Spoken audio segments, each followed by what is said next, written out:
stratégique hebdomadaire de la semaine. On retrouve en plateau avec nous Éric Galliègue. Bonjour. Bonjour Aude. Et donc on commence avec la performance hebdomadaire des marchés, une forte progression du CAC cette semaine. Forte hausse du cours des actions françaises, européennes et américaines, près de 3% de hausse pour le CAC 40, près de 2% de hausse pour le S&P 500 qui a fait un plus haut historique hier soir, et donc un euro qui a baissé de 0,9% au cours donc de cette semaine.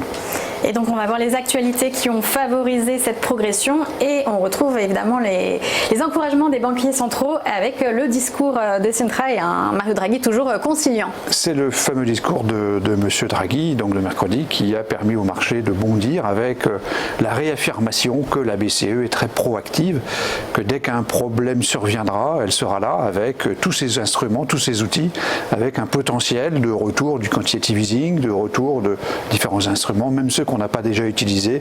Donc on a à nouveau une BCE très volontariste qui a donné du baume au cœur aux investisseurs, considérant que cela devait contribuer à une forte hausse du cours des actions, ce qui a été le cas puisque la prophétie est autoréalisante.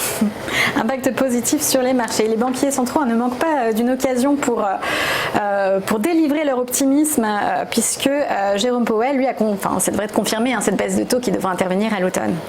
C'était aussi cette semaine la réunion de la Banque centrale des États-Unis avec Jay Powell qui a, dans la conférence de presse qui a suivi donc, cette réunion du Federal Open Market Committee, effectivement valider le fait que les taux pourraient baisser aux États-Unis.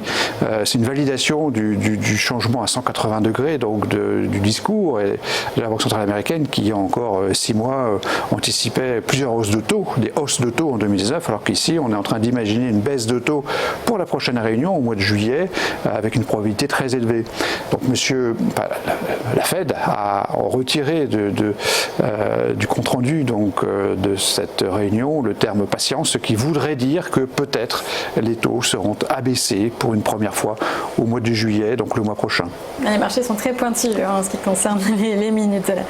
Là, le ralentissement de la production industrielle chinoise, c'est effectivement un impact négatif. C'est la contrepartie du fait que les pompiers se déclarent prêts à intervenir, c'est parce qu'il y a le feu, et donc le feu, il est bien déclaré dans la sphère réelle.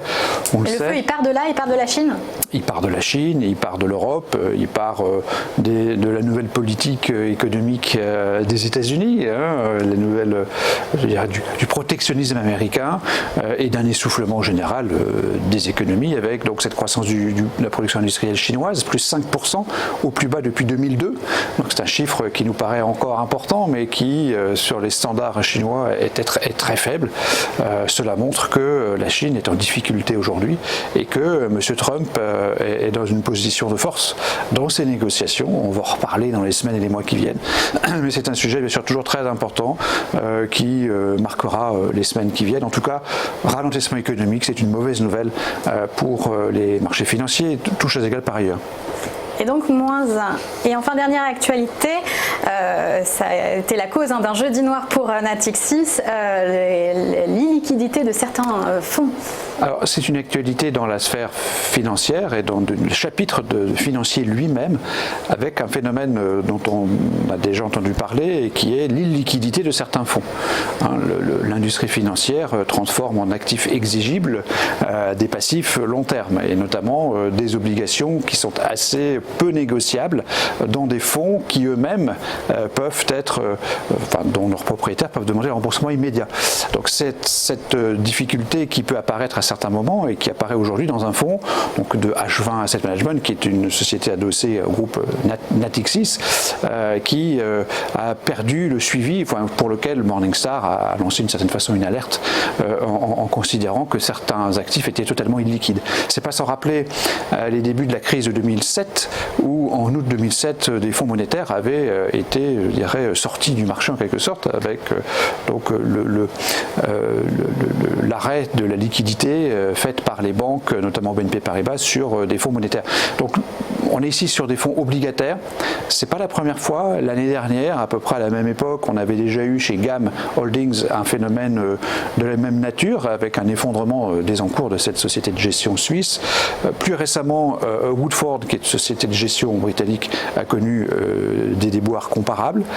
Donc ce n'est pas sans rappeler donc à nouveau le déclenchement de la crise de 2007-2008 et c'est bien sûr inquiétant pour le scénario de marché. Oui, des avertissements à prendre en compte. Et enfin, la synthèse de la semaine, on est sur un scénario neutre.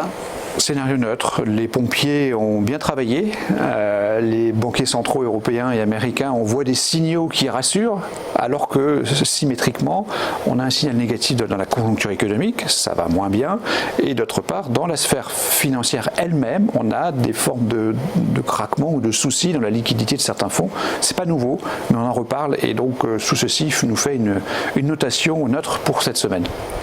Et donc la recommandation de l'investissement sur le portefeuille? Alors la dynamique de marché reste positive, néanmoins en tant qu'investisseurs qui regardons le moyen long terme, des individus qui veulent immobiliser leur épargne pour 1 an, 2 ans, 3 ans, 5 ans, nous considérons que ce n'est pas le moment d'acheter des actions, que probablement le marché va continuer à aller vers ses plus hauts, donc 5006, 5650, quelque chose comme ça, mais en tout cas nous considérons que le risque d'une correction consécutive est toujours important et donc nous considérons de ne pas acheter d'actions aujourd'hui, donc d'avoir une pondération la plus faible possible en actions. Merci beaucoup Eric Gallec, je rappelle que vous êtes président de Valcan Expertise.